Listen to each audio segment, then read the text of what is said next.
আমরা আসলে অনেক সময় হয়ে গেছে, আর আমরা অনেকেই এখান থেকে আবার বাড়িতে যাব, সবাই বাড়িতে যাব। এর জন্য আমরা সময় নিতে চাই না। তো আমি শুধু এইটুকু বলতে চাই, আজকে যেসব নেতৃবৃন্দ আপনারা এখানে এসেছেন, অনেক ত্যাগী, অনেক নির্যাতিত এবং জাতীয়তাবাদী পরিবারের সবাই আমরা।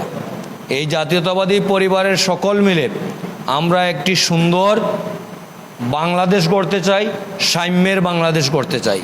আর সাম্যের বাংলাদেশ গড়তে হলে আমাদের সকলকে ঐক্যবদ্ধ থেকে আমরা আমাদের নেতা দেশনায়ক তারেক রহমান এবং আমাদের নেতা এই দলের প্রতিষ্ঠাতা শহীদ প্রেসিডেন্ট জিয়াউর রহমানের যেসব ভালো কাজ আছে, আমরা এই ভালো কাজগুলো মানুষের কাছে পৌঁছে দিতে হবে।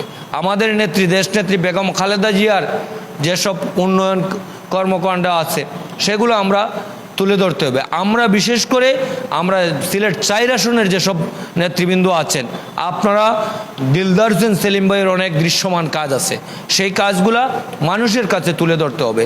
দিলদার হোসেন সেলিমের প্রত্যেকটি অঞ্চলে দিলদার হোসেন সেলিমের স্মৃতি আছে, ভালো কাজ আছে, যোগাযোগ ব্যবস্থা এবং অনেক কাজ আছে, যেগুলো আমরা তুলে ধরতে হবে।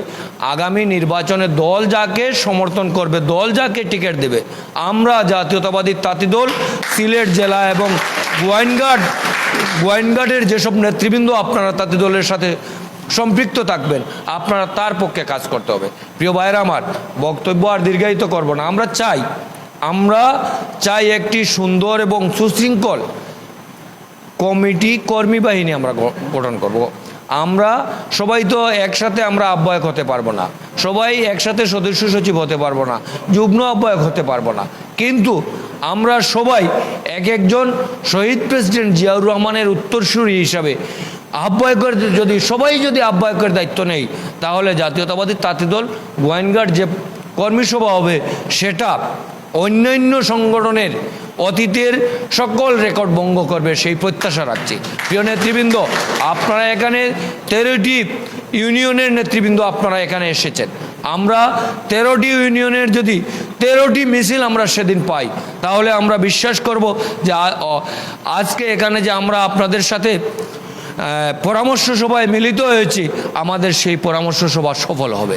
প্রিয় ভাইয়েরা আমার, আমি সকলকে আগামী যে ডেট নির্ধারণ হবে সেই ডেটে আপনারা নিজ নিজ অবস্থান থেকে প্রত্যেকটি ইউনিয়নের আলাদা আলাদা আপনারা কর্মী সমর্থককে নিয়ে আপনারা কর্মী সভা সফল করবেন, সেই প্রত্যাশা রাখছি। প্রিয় ভাইরা, এ পর্যায়ে বক্তব্য রাখার জন্য আমি আহ্বান জানাচ্ছি বাংলাদেশ জাতীয়তাবাদী তাঁতি দল কেন্দ্রীয় নির্বাহী সংসদের বিপ্লবী যুগ্ম আহ্বায়ক, যার নেতৃত্বে আমরা বিগত ফ্যাসিস্ট বিরোধী আন্দোলনে সিলেটের রাজপথে আমরা প্রতিনিয়ত 93 দিনের যখন আন্দোলন হয়, আমরা সেখানে প্রায় 87 দিনই আমরা সিলেটের রাজপথে ছিলাম। সিলেটের অন্যান্য সংগঠনের সকল নেতৃবৃন্দ অবশ্যই সেটা অকপটে স্বীকার করবেন, এবং সেদিনে সেই সময়ের পিকচার যদি আপনারা দেখেন, তাহলে আপনারা দেখবেন যে আমরা সেই 87 দিনই সিলেটের রাজপথে কোথাও না কোথাও আমরা আমাদের অবস্থান জানান দিয়েছি, ফ্যাসিস্টের বিরুদ্ধে আন্দোলন সংগ্রাম করেছি। সেই আন্দোলন সংগ্রামে আমাদেরকে যিনি সহযোগিতা করেছেন, সেই আন্দোলন সংগ্রামে আমাদের দুঃসময়ে যিনি সহযোগিতা করেছেন, তিনি আমাদের জাতীয়তাবাদী তাঁতি দল সিলেট জেলা শাখার বিপ্লবী আহ্বায়ক। আমি বক্তব্য রাখার জন্য আহ্বান জানাচ্ছি বাংলাদেশ জাতীয়তাবাদী তাঁতি দল সিলেট জেলা শাখার সংগ্রামী আহ্বায়ক আমার শ্রদ্ধেয় নেতা জনাব ফয়েজ আহমদ দৌলত সাহেবকে বক্তব্য রাখার জন্য আহ্বান জানাচ্ছি।